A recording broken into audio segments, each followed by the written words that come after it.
ശ്രീ ബൽദേവ്, എന്താണ് ഇവിടെ സർക്കാരിൻ്റെ നയം? സമയം ഏകീകരിക്കുകയായിരുന്നു എന്നുള്ള ഒരു ന്യായീകരണമല്ലാതെ രാവിലെ 10 മുതൽ രാത്രി 12 വരെ ആക്കുമ്പോൾ ബാറുകൾ തുറന്നു പ്രവർത്തിക്കുമ്പോൾ നമ്മുടെ സംസ്ഥാനം എങ്ങോട്ടാണ് പോകുന്നത്? കേരളത്തിലെ ഗവൺമെന്റിന് അതിൻ്റെതായിട്ടുള്ള ഒരു അബ്കാരി നയമുണ്ട്. ആ അബ്കാരി നയത്തിന്റെ ഭാഗമായിട്ട് കേരളത്തിലുള്ള എല്ലാ ബാറുകളിൽ നിന്നും ഒരു വർഷത്തേക്ക് വാങ്ങിക്കുന്ന ഫീസ് ഒരു വർഷത്തേക്ക് 35 ലക്ഷം രൂപയുടെ ലൈസൻസ് ഫീസ് വാങ്ങിക്കും. അപ്പോൾ നേരത്തെ തന്നെ അബ്കാരി ബാർ അസോസിയേഷനിലെ കൂടെ ചേർന്ന് ഗവൺമെന്റ് റിപ്പോർട്ട് കൊടുത്തിരുന്നു. അതനുസരിച്ച് അബ്കാരി സമയം മാറ്റണം എന്ന് പറഞ്ഞിട്ട് ബാറുകളുടെ ബാറുകളുടെ സമയം മാറ്റാനായിട്ട് അന്ന് ഗവൺമെന്റ് ചെയ്തത് ടൂറിസ്റ്റ് ഡെസ്റ്റിനേഷനുകളിലെല്ലാം സമയം മാറ്റി കൊടുത്തു. 10 മണി തൊട്ട് രാത്രി 12 മണി വരെ. അപ്പോൾ അത് വീണ്ടും വലിയ പരാതിയായിട്ട് ഗവൺമെന്റിന്റെ മുന്നിൽ വന്നു. ടൂറിസ്റ്റ് ഡെസ്റ്റിനേഷൻ ഉദാഹരണത്തിന് ഇപ്പോൾ കോവളം എടുത്താൽ, കോവളത്തിന് പ്രത്യേക ഏരിയ ചെല്ലുമ്പോൾ ടൂറിസ്റ്റ് ഡെസ്റ്റിനേഷൻ, അതിന്റെ തൊട്ടിപ്പുറത്ത് എന്ന് പറഞ്ഞാൽ ഒരു റോഡിന്റെ അപ്പുറമായിട്ട് വരുന്ന ബാറുകൾക്ക് ഒരു ബാറിന് 10 മുതൽ രാത്രി 12 വരെ പ്രവർത്തിക്കാം, ഒരു ബാറിന് 11 മണി തൊട്ട് രാത്രി 11 മണി വരും. അത് ഡിസ്ക്രിമിനേഷൻ ആണ്. അപ്പോൾ അങ്ങനെ വന്നപ്പോൾ തീർച്ചയായിട്ടും അവർ വീണ്ടും ഒരു പെറ്റീഷൻ കൊടുക്കുകയും ആ പെറ്റീഷൻ എക്സൈസ് കമ്മീഷണർ പരിശോധിക്കുകയും എക്സൈസ് കമ്മീഷണർ റിപ്പോർട്ടിന്റെ അടിസ്ഥാനത്തിൽ എക്സൈസ് വകുപ്പും മുഖ്യമന്ത്രിയൊക്കെ പരിശോധിക്കുകയും ചെയ്തു. അപ്പോൾ ഗവൺമെന്റ് പുതിയ ഒരു ഇറക്കിയല്ല, നിലവിലുള്ള ഓർഡർ. ഇവിടെ ഏറ്റവും കൂടുതൽ മദ്യ കച്ചവടം നടക്കുന്നതെന്ന് പറയുന്നത് ടൂറിസ്റ്റ് ഡെസ്റ്റിനേഷനിലാണ്. ആ ടൂറിസ്റ്റ് സെന്ററുകളിൽ ഉണ്ടായിരുന്ന ഓർഡർ നമുക്കറിയാം. തിരുവനന്തപുരത്ത് തന്നെ കോവളമായാലും അങ്ങനെ പല ഏരിയകൾ, തിരുവനന്തപുരത്ത് തന്നെ നിരവധി ഏരിയ ടൂറിസ്റ്റ് ഡെസ്റ്റിനേഷൻ ഗവൺമെന്റ് പ്രഖ്യാപിച്ചത്. കൊല്ലം ജില്ലയിൽ തന്നെ 3-4 ഏരിയ ഉണ്ട് ടൂറിസ്റ്റ് ഡെസ്റ്റിനേഷൻ. ഇടുക്കിയിലാണ് ഏറ്റവും കൂടുതൽ ഏരിയകളുള്ളത്. അപ്പൊ ആ ഏരിയയിലെല്ലാം ആ ഏരിയയിലാണ് ഏറ്റവും കൂടുതൽ ബാറുകൾ പ്രവർത്തിക്കുന്നത്.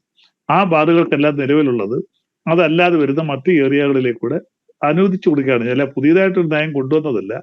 ഒരു ഏരിയയിൽ ഉണ്ടായിരുന്ന നിയമം കേരളം മൊത്തത്തിൽ ഏകീകൃത നിയമമാക്കി മാറ്റി. ശരി, അങ്ങനെയാണെങ്കിൽ ഒരു നിമിഷം ശ്രീ ബൽദേവ്, ആ ഫയലിൽ എഴുതി ചേർത്തിരുന്നത് പിന്നീട് എന്താണ്? ബാർ ഉടമകളുടെ ആവശ്യപ്രകാരമാണ് ഈ ഫയൽ നീക്കം എന്നായിരുന്നല്ലോ. അന്ന് തീർച്ചയായിട്ടും ആണല്ലോ. ഞാൻ തുടക്കത്തിലെ പറഞ്ഞല്ലേ, ബാർ ഉടമകൾ ഒരു റോഡിന് അപ്പുറവും ഇപ്പുറവും പ്രവർത്തിക്കുന്ന ബാർ, ഒരു ബാറിന് രാവിലെ 10 മണി തൊട്ട് രാത്രി 12 മണി വരെ പ്രവർത്തിക്കാം.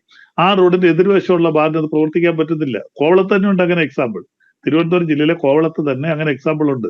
ആ കോവളം വരുന്ന ആ ഏരിയയിലുള്ള ബാറുകൾക്ക് പ്രവർത്തിക്കാം, അല്പം അങ്ങോട്ടും ഇങ്ങോട്ടും ബാറിന് പ്രവർത്തിക്കാൻ പറ്റില്ല. അതുകൊണ്ട് തന്നെയാണ് ബാർ ഉടമകൾ കൊടുത്തത്. എല്ലാവരും കൊടുക്കുന്ന ഒരേ ഫീസാണ്.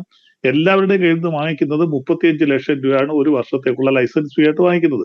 അപ്പോൾ ഒരേ ഫീസ് വാങ്ങിക്കുമ്പോൾ ഒരിടത്ത് ബാറിന്റെ 10 മണി മുതൽ പ്രവർത്തിക്കാനും ഒരിടത്ത് 11 മുതൽ പ്രവർത്തിക്കാനും ആകുമ്പോൾ അത് ഡിസ്ക്രിമിനേഷൻ ആണ്. അത് പക്ഷേ അവർ ഹൈക്കോടതിയിലേക്കാണ് പോയാൽ അത് ചോദ്യം ചെയ്യപ്പെടാം. ഡിസ്ക്രിമിനേഷൻ പാടില്ല എന്ന് നമ്മുടെ ഭരണഘടനയിൽ തന്നെ പറയുന്നുണ്ട്. ഒരു കാര്യത്തിൽ നമുക്ക് വിവേചനം പാടില്ല. ഒരു നിയമം എല്ലാവർക്കും ബാധകമാണ്. ടൂറിസ്റ്റ് സെന്റർ ആയതുകൊണ്ട് കാര്യത്തിലോ ബെബ്കോ ഇതുമായിട്ട് വരുന്നതല്ലല്ലോ. ബെബ്കോ ഗവൺമെന്റ് നേരിട്ട് ഗവൺമെന്റിന്റെ കോർപ്പറേഷൻ നടത്തുന്നതല്ലേ ബെബ്കോ എന്ന് പറയുന്നത്. അതും ഇതുമായിട്ട് ബന്ധമൊന്നുമില്ല. എന്റെ ഒരു അഭിപ്രായം ഇപ്പോൾ അങ്ങനെയാണെങ്കിൽ സ്വകാര്യ ബാർ ഉടമകൾക്ക് നേട്ടമുണ്ടാക്കാനാണ് ഈ ഒരു നീക്കം എന്ന് പറഞ്ഞാൽ അത് ശരിവെക്കുന്ന തരത്തിലേക്ക് വരികയല്ലേ? അല്ല, അത് തീർച്ചയായിട്ടും അതിനകത്ത് പ്രത്യേകിച്ച് നേട്ടം ഉണ്ടാക്കുന്നത് 11 മണി എന്നുള്ള 1 മണിക്കൂറോട് അധികം പ്രവർത്തിച്ചെന്ന് വിചാരിച്ചാൽ അതിനകത്ത് എന്തോ അധികം നേട്ടം ഉണ്ടാകാൻ ഒരു നേട്ടവും ഇല്ല. അതിനകത്ത് സ്വകാര്യ ബാറുടമക്കല്ല. നിങ്ങൾ മനസ്സിലാക്കേണ്ട ഒരു കാര്യം, ഞങ്ങളൊക്കെ ഇതിനകത്ത് എക്സൈസുമായിട്ട് ബന്ധപ്പെട്ട് പോലീസ് കേസിലൊക്കെ പലപ്പോഴും ബന്ധപ്പെടുന്നത്. കാരണം ഇപ്പോൾ തന്നെ 1-ാം തീയതി നിരോധനമുണ്ട്, ഡ്രൈ ഡേ. ഈ 1-ാം തീയതി നിരോധനമാകുമ്പോൾ കാശുണ്ടാക്കുന്ന ഗ്രാമപ്രദേശങ്ങളിലുള്ള എന്റെ നാട്ടിലൊക്കെ ഉണ്ട് കുറെ രഹസ്യ കച്ചവടക്കാരുണ്ട്. അവർ ചെയ്യുന്ന എന്താ, ബെബ്കോയിൽ നിന്നൊക്കെ സാധനങ്ങൾ വാങ്ങിച്ചുകൊണ്ട് വെച്ചിട്ട് ഇരട്ടി വിലയ്ക്ക് കൊടുത്ത് കാശ് വാങ്ങിക്കുന്നു. സ്ഥിരമായിട്ട് കുടിച്ച് ശീലിച്ചിട്ടുണ്ട്. രാവിലെ വിറയിലൊക്കെ ഇപ്പൊ 10 മണിയാക്കിയിട്ടും കാര്യമൊന്നുമില്ല. കാര്യം രാവിലെ 6 മണിക്കോ 5 മണിക്കോ എഴുന്നേറ്റ് നമ്മളൊക്കെ ബെഡ് കോഫി കുടിക്കുന്ന പോലെ കുടിച്ചു എഴുന്നേൽക്കുന്നതുകൊണ്ട് അവർക്ക് ബ്ലഡിലൊക്കെ ഇതിന്റെ കണ്ടന്റായി അവര് വിറയിലൊക്കെ ആയിട്ട് നിൽക്കുന്നവരാണ്. അപ്പൊ അവർ വാങ്ങിച്ച് കഴിക്കുന്നുണ്ട്. അപ്പൊ ഇവിടെ ഒന്നുകിൽ മദ്യം ഇത് പരിപൂർണമായിട്ട് നിരോധിക്കണം, അതല്ലെങ്കിൽ എല്ലാവർക്കും ഒരേ നിയമം വരണം.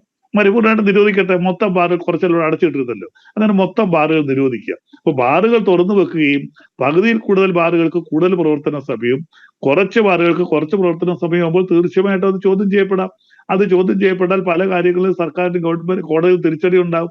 അങ്ങനെ ഒരു കാര്യത്തിൽ ഒരു അബ്കാരി ആക്ടിലാണ് പ്രവർത്തിക്കുന്നത്. അബ്കാരി ആക്ട് ഡിസ്ക്രിമിനേഷൻ പാടില്ല. ഇത്രയും നാൾ അവർ സഹിച്ചു നിന്നെയാണ്. അത് വെച്ചാൽ അവർ കോടതിയിൽ പോയാൽ വീണ്ടും ഗവൺമെന്റിനെതിരെ കോടതിയിൽ ഉത്തരവുണ്ടാവും. അതിന് തർക്കമൊന്നുമില്ല.